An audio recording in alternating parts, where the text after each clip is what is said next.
how do I propagate my African violet? And this is Jane from Memphis, Tennessee. So Miss Jane, this is what we're gonna do. I'm just gonna get out of the way. I'm gonna toss this to Jill, who knows a lot about this, right? So there you have it, Jill.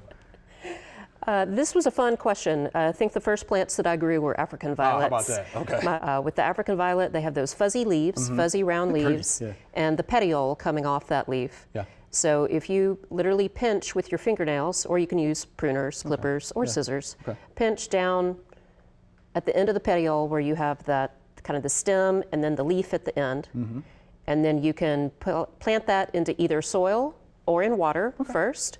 I did it with jars of water, and with time you can watch it develop roots and then develop a whole new little set of leaves, and it starts growing into this whole new plant just from one leaf. Just from one leaf? Yeah, isn't that just amazing? In water? Yes, just in water.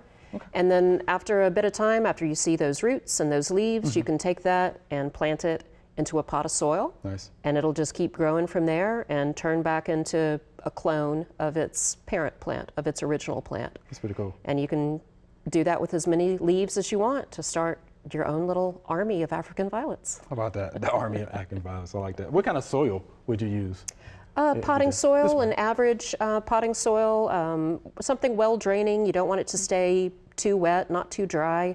Okay. You can buy specific African violet potting soil. Okay. They do make that. So they do, okay. But you don't have to get a specific African violet soil. Just an average kind of general potting soil ought to work.